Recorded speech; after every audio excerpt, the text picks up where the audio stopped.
Like rain for the English, snow to a South Bender is worthy of intensive discussion, even though, or perhaps because, it is so familiar. Ask anyone who is old enough to remember, and they will tell you all about the blizzard of '78.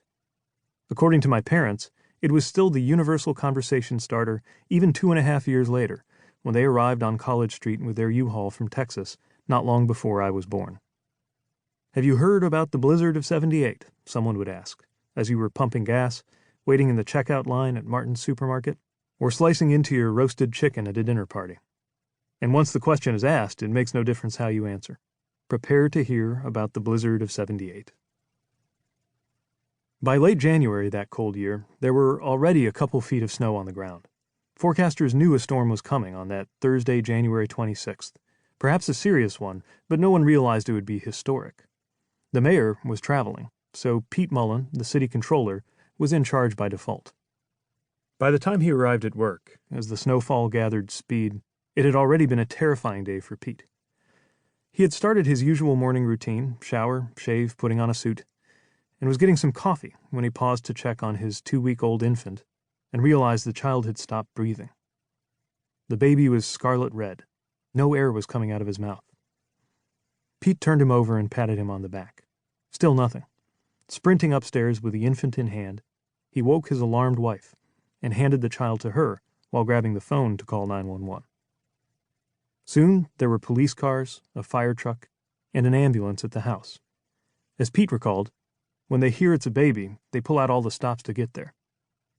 It wasn't snowing yet, at least not much. A paramedic stuck something in the baby's throat and opened his passageway, and soon he was healthily inhaling and exhaling. Pete rode in the ambulance to the emergency room at St. Joseph Hospital, where the family's pediatrician was waiting, while Mary Lou waited anxiously at the house with their other kids. Once it was confirmed that the boy was all right, the doctor offered to give Pete and the baby a ride home, then take Pete to the office. So by the time he arrived on the 14th floor at noon, Pete Mullen was already drained. But it was clear now that this storm was going to be a big deal. I can picture Pete looking out at the same view I see now, noting the shrinking visibility. First, you can't see the west side anymore. Then all you can see are the buildings across the street, then just the courthouse down below, and finally, nothing at all but a dull white glow where your view of the city ought to be. By mid-afternoon, Pete was telling everyone to get home, but be ready to come in the next day. Not willing to risk leaving the office and being himself unable to get back, he found a couch and spent the night there, waking up 5 hours later with his suit still on. As the winds blew snow into drifts ever higher, stranding cars and burying neighborhoods, Pete would stay in the office for 2 more nights, manning the city's response. On Thursday, temperatures fell to 0, and winds peaked at 55 miles per hour, as the bulk of what would be a 3-foot snowfall struck the city head-on. But it was the drifts that set records, piling up 10 feet or even more.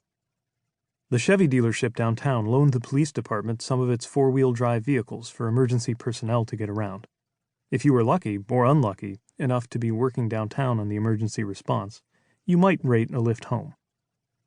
Once or twice a day, they would get Pete home to check on his family and get a change of clothes, a process that involved dropping him off at the corner of his block and calling his wife to tell her to expect him as he trudged up the unplowed street in the nearly chest-deep snow. Almost an hour later, he would make it to the door of his house, panting, 5 doors down from where he had been dropped. City resources were not enough, so Pete arranged to contract with every individual he could find who owned a pickup truck with a plow. By Saturday, the snow had abated, but the stress level was mounting as people began to run out of food and supplies at home. Main roads were beginning to clear, but much of the city remained buried. From a National Guard helicopter, Pete saw how many houses were covered up to the windows. On the campus of Notre Dame, students were jumping out of 3rd-story windows with glee and daring each other to try it from higher. People who really needed to be somewhere got creative.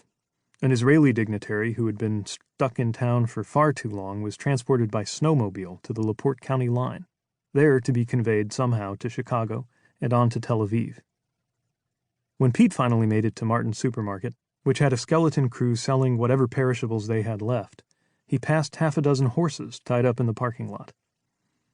Pete wasn't the only one sleeping at work. Charlie Spire, the director of the Marmain Pharmacy downtown, knew that people would need him, snow or not, and found a way.